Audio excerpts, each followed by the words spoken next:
你用美股的思维来玩马股，抱歉，1000万也不够你亏。因为在马股 K 线不是涨跌，而是主力的心理战。每一根线，每一个影，都可能是庄家在引你上钩。今天我们就来揭开马股 K 线背后的主力行为密码：吸筹、拉升、出货、洗盘。看懂它，你就能提前半步赚钱；看不懂，它就能提前1天让你爆仓。吸筹期，当全世界都在看跌，主力却在悄悄扫货，这就是吸筹期。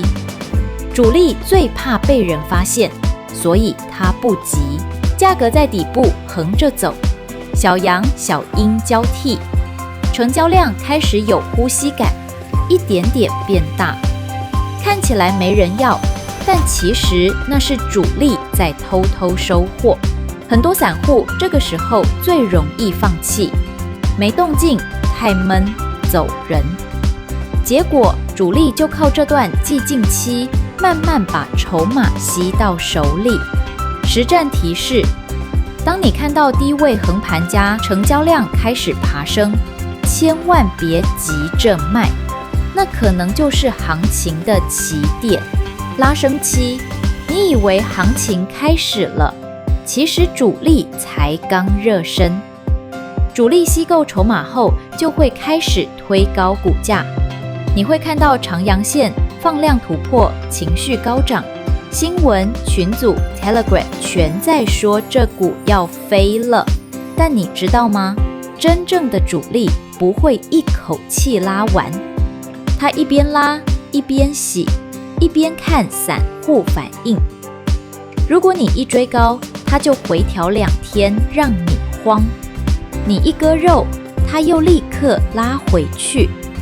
这就是典型的控盘节奏。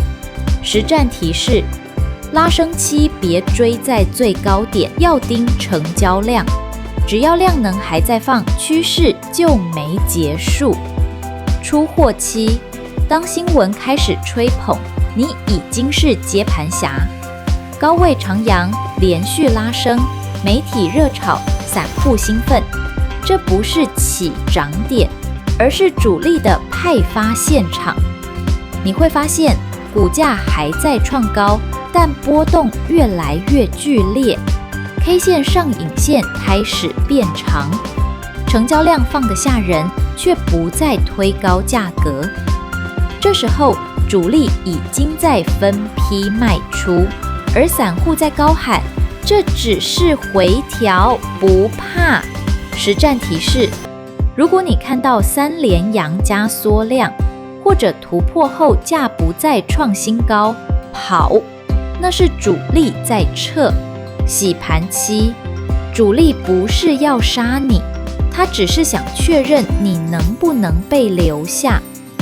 洗盘期就是主力清洗浮筹的阶段，价格上下震荡，阴阳交替，成交量忽大忽小，他要清除短线客，让市场变干净，为下一波真正的拉升做准备。很多新手被这一段震出来，然后主力轻轻一拉，他们哭着看着股价再创新高。实战提示：真洗盘往往有场下影加快速拉回，假反弹则是量能不配加阴阳交替没方向。心理篇：你看到的是线，主力看到的是人。K 线不是技术，它是心理战。主力永远在利用人性，贪婪、恐惧、犹豫、迟疑。你看到长阳想追，他砸你；你看到长阴想跑，他拉你。真正的赢家不是看图最快的人，而是最懂人性的那一个。所以记住，在马股这个市场里，美股看数据，马股看人心。学会读 K 线，你其实是在学主力的思维方式。下次当你看到股价横着不动，新闻没人提，成交量却在慢慢爬，那不是无聊股，那是机会的前夜。欢迎订阅大马投资实验室，我们一起看懂图表背后的人性，学会在主力出手前半步上车。